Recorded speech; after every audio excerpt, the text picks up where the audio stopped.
ഇപ്പോൾ 5063 എട്ടാം റൗണ്ട് എണ്ണുമ്പോഴേക്കും 5063 രാഹുൽ മാങ്കൂട്ടത്തിൽ കുതിക്കുകയാണ്.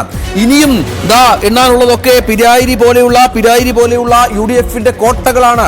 ഒരുപക്ഷെ രാഹുലിന്റെ ഭൂരിപക്ഷം 10,000 കടന്നാലും അത്ഭുതപ്പെടേണ്ടതില്ല. കേരള നിയമസഭയിലേക്ക് രാഹുൽ മാങ്കൂട്ടത്തിൽ എന്ന യൂത്ത് കോൺഗ്രസ് പ്രസിഡന്റ് കടന്നു ചെല്ലുന്ന സാഹചര്യം ഉണ്ടാകുന്നു.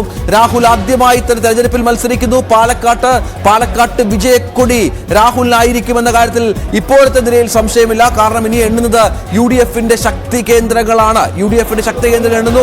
കണക്കുകൾ വരുമ്പോൾ 5063 വോട്ടുകൾ, 18,000 വോട്ടുകൾ മാത്രമാണ്. 28,000 വോട്ടുകളിൽ രണ്ടാം സ്ഥാനത്തുള്ള അപർണയ്ക്ക് അറിയാനുള്ള കണക്കാണ്. 28,000 വോട്ടുകളാണ് രണ്ടാം സ്ഥാനത്തുള്ള കൃഷ്ണകുമാർ നേടിയെങ്കിൽ 18,000, അതായത് 10,000-ഓളം വോട്ടുകളുടെ വ്യത്യാസം രണ്ടാം സ്ഥാനത്തുള്ള കൃഷ്ണകുമാറും മൂന്നാം സ്ഥാനത്തുള്ള സരിനുമായി ഉണ്ട് എന്ന വളരെ പ്രധാനപ്പെട്ട വേറൊരു കാര്യമുണ്ടാകും. ബിജെപിക്ക് മുഖം രക്ഷിക്കാൻ ഈ രണ്ടാം സ്ഥാനമെങ്കിലും കിട്ടണ്ടേ എന്നുള്ളതാണ്. പക്ഷേ സരിൻ പ്രതീക്ഷിക്കുന്നത് സ്വാഭാവികമായിട്ടും മാത്തൂർ, ഈ പറഞ്ഞ പോലെ മാത്തൂർ എണ്ണിയിട്ടില്ല, കണ്ണാടി ഏതാണ്ട് 85,000-ഓളം വോട്ടുകളാണ് ഈ ഘട്ടത്തിൽ എണ്ണിയത് എന്നാണ് ഇപ്പോൾ നമുക്ക് മനസ്സിലാകുന്നത്. 1,37,000-ഓളം വോട്ടുകൾ പോൾ ചെയ്ത ഒരു തെരഞ്ഞെടുപ്പാണ് ഇത്.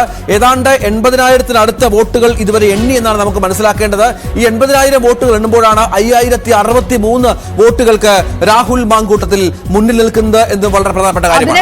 UDF ഇതാ വയനാട്ടിൽ പ്രിയങ്ക ഗാന്ധി 22 ലക്ഷത്തിൽ പരം, അതായത് 2.25 ലക്ഷത്തിലേക്ക് ഭൂരിപക്ഷം കടക്കുന്നു. അതായത് കഴിഞ്ഞ തവണ രാഹുൽ ഗാന്ധി 4 ലക്ഷത്തിന് താഴെയായിരുന്നു എങ്കിൽ അത് മുകളിൽ 4 ലക്ഷത്തിന് ഒരല്പം കുറവായിരുന്നു രാഹുൽ ഗാന്ധി കൂടെ. അതും മറികടക്കും.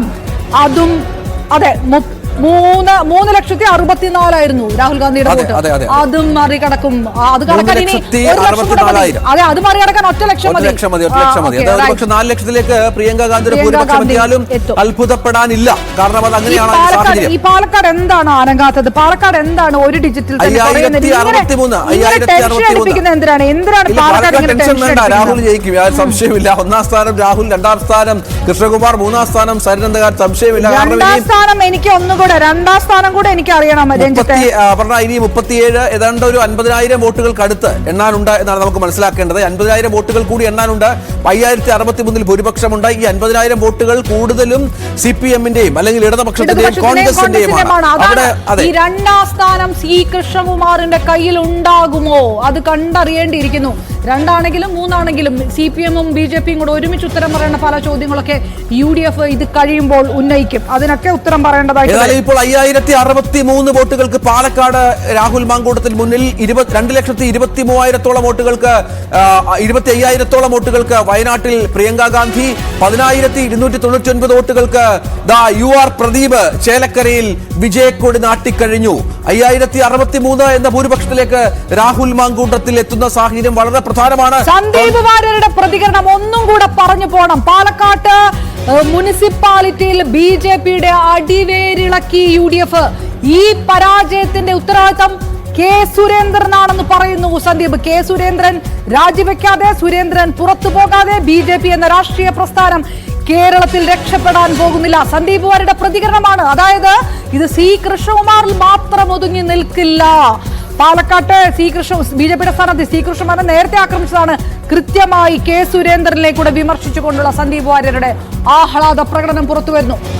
തീർച്ചയായും വളരെ പ്രധാനപ്പെട്ട പ്രതികരണമാണ് സന്ദീപ് വാര്യർ. നമുക്കറിയാം സന്ദീപ് വാര്യരായിരുന്നു ഈ തെരഞ്ഞെടുപ്പിന്റെ അവസാന ഘട്ടത്തിൽ വലിയ ചർച്ചയായ ഒരാൾ. സന്ദീപ് വാര്യരായിരുന്നു. സന്ദീപ് വാര്യരുടെ ഇത്തരത്തിലുള്ള മാറ്റം ആർക്ക് ഗുണം ചെയ്യും എന്ന ചോദ്യം വലിയ തോതിൽ ഉയർന്ന പശ്ചാത്തലം കൂടി ഇതിനോട് ചേർത്ത് വായിക്കണം. അത് BJP-ക്ക് ഗുണം ചെയ്യും എന്നൊരു വിലയിരുത്തൽ രാഷ്ട്രീയ നിരീക്ഷകർ നടത്തിയിരുന്നു. കാരണം പാർട്ടിയെ ചതിച്ച് കോൺഗ്രസ് ക്യാമ്പിലേക്ക് പോയ ഒരാൾ, വലിയ ട്രോളുകൾ സന്ദീപ് വാര്യർക്കെതിരെ ഉണ്ടായിരുന്നു. സന്ദീപ് നിലപാട് മാറ്റിയതൊക്കെ ചർച്ചയായ പശ്ചാത്തലം ഉണ്ടായിരുന്നു.